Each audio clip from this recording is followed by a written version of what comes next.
My name is Bobby Jenkins, and I'm the chair of the Texas Higher Education Coordinating Board, and it's my pleasure to welcome you here to the 2016 Texas Higher Education Leadership Conference. I think I was saying to someone this morning that I believe this is my fifth opportunity to be at the Leadership Conference. I think this is a very, very important meeting, and I'm really hopeful that you'll learn a lot. I know that everybody in this room has lots of other responsibilities besides your service to the state as a regent, trustee, or education leader, and I want to thank you for your commitment to the state of Texas and for your leadership support in helping our students, our community, and our state. We're indebted to you for your commitment, leadership, and the many contributions that you make. Higher education, as we all know, is what is the driving force of our economy in this state. This morning, we're assuming that many of you are new to your position and you're new as a trustee or a board of regent.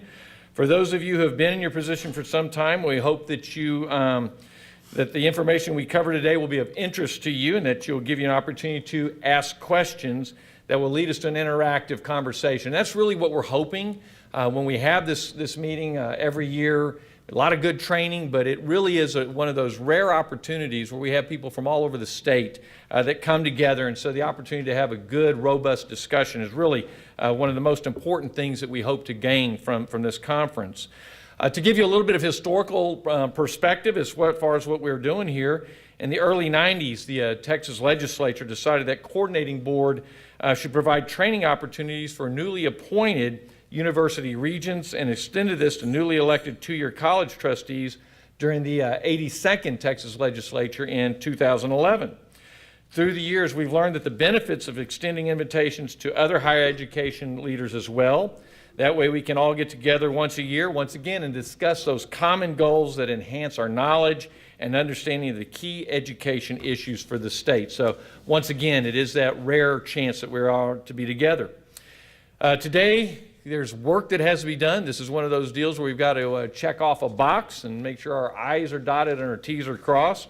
We've got to make sure that we're all aware of the state's rules and regulations and statutes that apply to your service on a governing board. We want to make sure that you're aware of the state higher education accountability system and how you can use it to find statewide institutional data and other information that will be of value to you in your new role. Finally, we want to make sure that you're aware of the long-range higher education strategic plan for the state of Texas. And this is one of the key things. We talked about this last year a good bit, and we'll continue to be talking about it to make sure that we're all in step, in sync as far as a long-range strategic plan. So the state's former long-range plan, which was called Closing the Gaps by 2015, that brought us from the year 2000 to 2015. It was adopted in October of 2000 by the coordinating board and has been directed at closing educational gaps in Texas as well as between Texas and other leading states. So closing the gaps between what we had between us and them. Thanks to the hard work of the higher education institution, the plan was a success. We really did well in our previous strategic plan. In that plan, more than 2.6 million credentials were awarded during that time frame, 2.6 million credentials. Texas also achieved a 60.6% 6-year college graduation rate from its public universities. Now that 60.6 is up from 49.6 in the year 2000. So tremendous progress as far as our graduation rates took place during that time. Our community college completion rates, get this, increased 192% during that time, and certificate awards increased by 202%. So once again, you see that having those goals, having those targets, and I was part of the coordinating board during a piece of that process, and what was really cool about that was that the target was adjusted. We were making such tremendous progress, we were able to adjust the targets as time went on, and we still hit the key metrics in each of those. Our new higher education plan is called 60 by 30 Texas, and it builds on the success of the Closing the Gaps plan. The plan is designed to establish a globally competitive workforce in Texas by 2030. And I'm going to stress that again. It's not any longer about how do we compare state to state. It's about global, and it's about how do we get to be and then maintain a globally competitive Texas by 2030. The new plan was developed over 18 months by the Texas Higher Education Strategic Planning Committee led by Woody Hunt and Dr. Larry Faulkner. And let me just say something about Woody and Dr. Faulkner. These are two of the most dedicated people that we have in our state. And to lead this strategic plan, we could not have had two better role models and leaders to come up with this. So we were in great hands starting out, and the work that these two folks did and the committee did is absolutely exemplary. The committee included business and education leaders from across the state. Committee members received testimony from multiple experts and sought input from thousands of higher education stakeholders. This strategic plan, once again, 18 months to develop it brought everybody to the table and say, how do we take the next 15 years and how do we make, once again, Texas globally competitive? The new plan was adopted by the coordinating board back in July of 2015. In November of last year, Governor Abbott formally announced the launch of 60 by 30 Texas. We did that in McKinney in November of last year. You're going to be hearing a lot about 60 by 30. We hope that everybody in higher ed, in the entire education system, really understands what we're trying to do here, because this is going to determine if this state is successful or if this state is not in the next 15 years. So we really hope that everybody, all institutions, all of us use that as the guiding light that we're all working toward, and that everything that we're doing helps make sure that we achieve the key metrics in the strategic plan.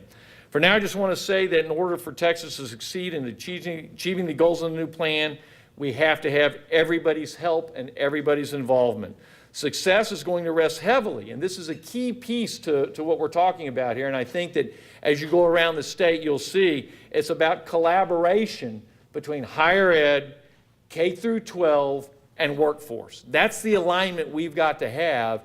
Everybody's singing from the same choir sheet. If all of those entities are aligned, we will be successful. At the coordinating board, we're optimistic that our shared commitment to helping our students and our state will assist us in our collaborations. So we're ready to get started. We've got a busy day today. We've got a busy half day tomorrow. We have excellent speakers and discussion leaders for the opening session, and they're going to cover different aspects of higher education governance for us. I strongly encourage you to talk, ask questions, express your concerns.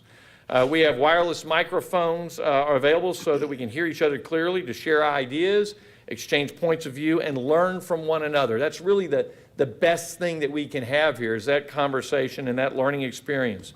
So everybody should have received a folder with a hard copy of our conference agenda for today and tomorrow, and a roster of the conference registrants and comprehensive listing of the materials that are included in the Leadership Conference Registration website. So we've got a website where you can go to, and under the link Conference Materials. So you can go there and get all of the presentations. We also have, I believe we have a flash drive. Thank you, Mary. That's one of those things that are available. So you'll have all of those, and they'll be available to each of you. So we are going to go ahead and get started. This first part of the program is really the one that I think is one of the most interesting. I think it's just really smart that we start off this way, making sure that we're all in sync as far as what our roles and duties are, and to hear other people's perspective and their experience is really, really valuable to us. We're going to introduce, this is the What I Wish I Had Known. We're going to begin with our panel discussion about more practical aspects of the role of members of governing boards. We've got Gerald McElvey, member of the Board of Regents at the University of Houston System. Roberto De Zarate, trustee with the Alamo College District, over here on my far left. And Mike Reeser is the chancellor of the Texas State Technical College System. Based on their personal experience, these distinguished individuals are going to share. These guys are going to open up and give you all the good stuff, what they wish they had known as new governing board members, in this case of Chancellor Reeser, what he wishes his new governing board members would have known when they started. So really nice different perspective to have there. The full biographies of all of our panelists have been provided to you. an electronic form of the conference materials, and so you can look at that for a little more information. But briefly, Gerald McElvey was appointed the University of Houston System Board of Regents in 2015 by Governor Abbott, and he will serve till 2021. He worked for ExxonMobil Corporation for 33 years, and during his final 6 years with the company, he served as president of its philanthropic arm, the ExxonMobil Foundation. He's a University of Houston alum and holds a bachelor's degree in economics and accounting. He also holds a master's of business from the University of California in Los Angeles. Regent McElvey is an ardent supporter of the university and higher education throughout the state. Roberto De Zarate, who has been with us several times, and we really appreciate you doing this. With Alamo College Trustee District 5, he's a retired educator with more than 36 years of experience. He has served as a principal at Mary Hull Elementary School in the Northside School District of San Antonio for over 16 years. He has served on the Alamo College's board for 13 years and has held positions as secretary, vice chair, chair of academic accountability and student success committee. He currently chairs the audit, budget, and finance committee. In October 2015, he was sworn in as the first Alamo College trustee and the second Hispanic to chair the board of directors of the Association of Community College Trustees. He was instrumental in founding the Community College Association of Texas Trustees. Trustee Zarate holds a master's degree from San Diego State University and a bachelor's degree from Howard Payne in Brownwood, Texas. Mike Reeser is a chancellor and CEO of the Texas State Technical College System, where he leads the only state-supported technical college system in Texas. Under his leadership, TSTC has become well known as an innovator in higher education, with the most noteworthy being the return value funding formula, a wholly outcomes-based funding approach in the state. And so that we greatly appreciate that, Mike. Prior to being appointed chancellor in 2010, he served as TSTC in various roles, including chief financial officer, college president, vice president, and dean of instruction. In the early half of his career, he was a banker and served as in executive and management roles in Waco and Houston. Chancellor Reeser holds a Bachelor of Science degree from Texas A&M University. I give the obligatory whoop also. Mike, we both do that. And he has a master's in business administration from the University of Texas at Arlington. So please, let's welcome all of our panelists. And once again, I really want to thank them for taking the time to do this, sharing their insight, their expertise. Their experience is really of value. And so I think, Gerald, we're going to start you off with the program. So let's go ahead and welcome Gerald to be the first in the program.